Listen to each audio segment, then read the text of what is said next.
Hello guys, बड़ों को नमस्ते। Welcome back to my channel join with Suku 07। आशा करती हूँ कि आप सब लोग बहुत अच्छे होंगे। आजकल डेंगू इतना फैल रहा है, मेरे घर में ही डेंगू के मरीज़ हैं। मैं भी अभी ठीक हुई हूँ, मुझे डेंगू नहीं था बट फीवर था मुझे भी। इसलिए मैंने ये ब्लॉग थोड़ा सा लेट पोस्ट किया है। ये मैंने माता रानी के दिनों में ब्लॉग बनाया था बट मैं इसको एडिट नहीं कर पाई थी, इसलिए मैं अभी ठीक हुई हूँ तो मैंने सोचा चलो अब मैं एडिट कर देती हूँ। कोई नहीं, माता रानी के दिन तो रोज़ के ही दिन है, लेकिन ये होता है कि उन दिनों में कर दो तो वो बात अलग ही रहती है।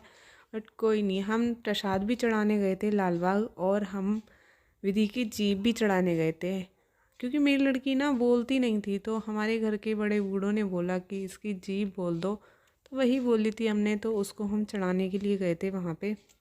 और यहाँ पे आप देखो कितनी प्यारी प्यारी डेकोरेशन की हुई है फल फ्रूट से। इतना अच्छा लग रहा था यहाँ पे देखने में, बहुत अच्छा लग रहा था। मैं तो इसको बार बार ऐसे ही देख रही थी, बहुत सुंदर लग रहा था। होता है ना कि कुछ नेचुरल चीज़ों से हम डेकोरेशन करते हैं तो वो तो बहुत ज़्यादा अच्छी लगती है।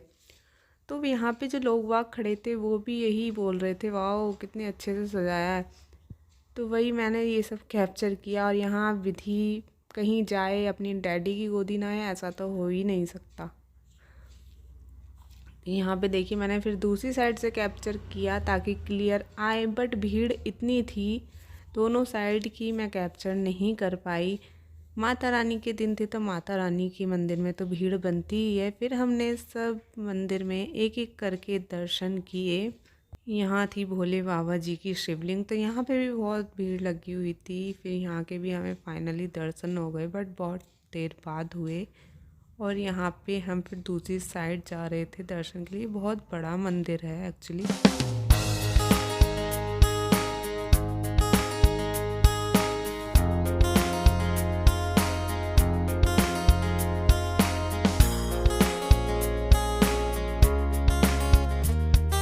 और यहाँ पर कदम कदम पे कोई ना कोई मूर्ति आ रही थी, तो ये थे हमारे मोटा महादेव। और यहाँ पे देखिए कितना प्यारा ओम बना हुआ है, वहाँ दूसरी डेकोरेशन हुई हुई थी। तो लोग बाग आजकल कहीं जाएं फ़ोटो ना क्लिक करवाएं, ऐसा तो हो ही नहीं सकता है। तो सब फ़ोटो क्लिक करा रहे थे। और यहाँ पे देखिए माता रानी की कितनी प्यारी मूर्ति थी, ऐसा लग रहा था बिल्कुल गोल्ड की ही बनी हुई हो। और इनके मुकुट थे वो तो और भी ज़्यादा अच्छे लग रहे थे। तो भीड़ की वजह से मैंने ज़्यादा अच्छे से कैप्चर नहीं किया, जैसे हुए वैसे मैंने कैप्चर किए, बट मुझे यही अच्छे लगे। और इसके बाद हम अपने दूसरे मंदिर के लिए निकल गए थे।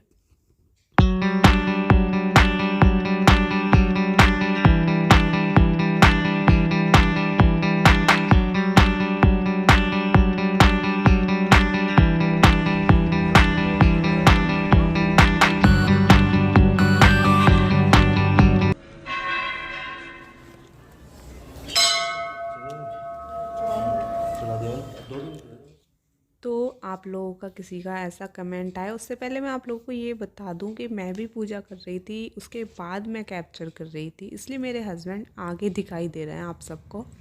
और ये सबसे मेन मंदिर माना जाता है। यहाँ तो सबसे ज़्यादा भीड़ थी, यहाँ तो बिल्कुल कुछ दिखाई नहीं दे रहा था। यहाँ तो माता रानी बिल्कुल पैक की हुई थी अंदर।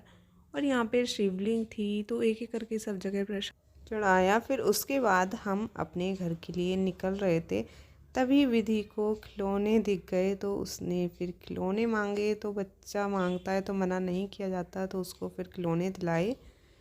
फिर देखिए हम घर आ चुके थे और मेरी जो देखिए कितनी बड़ी हो गई थी, अच्छी लग रही थी, प्यारी प्यारी सी। तो मैंने इनकी वीडियो बना ली, शायद आप लोगों को भी अच्छी लग रही। मैंने फ़र्स्ट टाइम जमाई थी। अब जब कोई काम करो फर्स्ट टाइम और वो अच्छे से हो जाता है तो वो अलग ही खुशी होती है। तो मुझे ये देखकर बहुत अच्छा लग रहा था,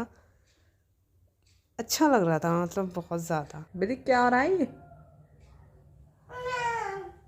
ओहो ओहो, कंबल तो देखो कैसे ओढ़ के लेटी है। ये दोनों पास में रहे और लड़े ना, ऐसा तो हो ही नहीं सकता। ये तो हर भाई बहन का किस्सा ही है, लड़ना। नखरे देखिए इसके। क्या हुआ बेटा? क्या हुआ बाबू? जाओगे मुझे बताओ। कितनी बदतमीज है। क्या हुआ? किसने मारा? आपको देखती रोई है ये, वरना खेल रही थी अभी। किसने? अच्छा, भैया ने हाथ भी नहीं लगाया, झूठी बताऊं अभी। दिखाती है ना डैडी के सामने, ज्यादा रो के दिखाती है लड़की। उठ जा गए अब बंद हो जा। आंसू पूछो। ये दोनों साथ में रहते हैं तो ये मस्ती करते ही रहते हैं। इन्हें देख के मुझे और हंसी आती है, दोनों को ही देख के। दोनों ही पागलपंती करते रहते हैं, साथ में रहेंगे भी, लड़ेंगे भी, प्यार भी होगा, सब कुछ ही रहता है भाई बहनों में, तो नॉर्मल सी बात है। तो भाई बहनों की लड़ाई तो विश्व की सबसे प्यारी लड़ाई है। तो इसके बाद फिर मैं आई थी मंदिर से आने के बाद में थोड़ा रेस्ट किया। फिर दोपहर के टाइम पे दीदी आई तो किसी और काम से थी, बट वो सफाई करने लग गई। तो उधर फिर मैं भी सफाई कराने के लिए चली गई थी, तो हमने मिलके वहाँ सफाई की। दीपावली भी आने वाली है तो दीदी ने सोचा चलो बैठक की सफाई कर देते हैं, क्योंकि नया मकान है, नए मकान में पूजन तो वही होना ही था, इसलिए सिर्फ बैठक की सफाई की थी ताकि हम उसमें पूजन कर सकें। थोड़ा काम रुक गया है इस वजह से। और अच्छा करा कि हम लोगों ने सफाई कर ली थी। और अब हम लोग सब बीमार पड़े थे, किसी की अपने घर की सफाई करने की हिम्मत नहीं हो रही थी, बल्कि पहले यही सोच रहे थे कि एंड टाइम पे ही सफाई करेंगे, बट अब ये सोच रहे हैं कि अच्छा किया कि हमने पहले ही सफाई कर ली वहाँ की। कोई बंदा ऐसा नहीं है हमारे घर में जो बीमार ना हो, सभी बीमार पड़े हुए हैं, क्योंकि वायरल हो रहा है, बीमारी इतनी फैल रही है, क्या कर सकते हैं। तो इसलिए मैं भी आप लोगों को यही बोलूँगी कि बस खाते पीते रहिए और स्वस्थ रहिए, मच्छरों से बच के रहिए। यहाँ भी मुझे इतने मच्छर काट रहे थे, यहाँ देखिए मैं यहाँ पे भी खुजाने पे लगी पड़ी थी। हमने फिर यहाँ की सफाई करने के बाद में फिर हम दूसरी छत पे गए, दूसरी छत की सफाई भी करनी स्टार्ट कर दी थी।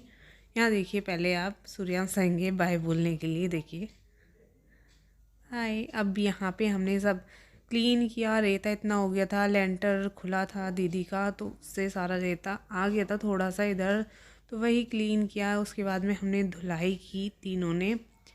बच्चे तो लग ही जाते हैं पानी में खेलने के लिए, तो विधि और सूर्यांश दोनों ऐसे ही लगे हुए थे। उसके बाद में हमारी सारी सफाई कंप्लीट हो चुकी थी। अगर आपको मेरी ये वीडियो अच्छी लगे तो लाइक कमेंट शेयर करना ना भूलें।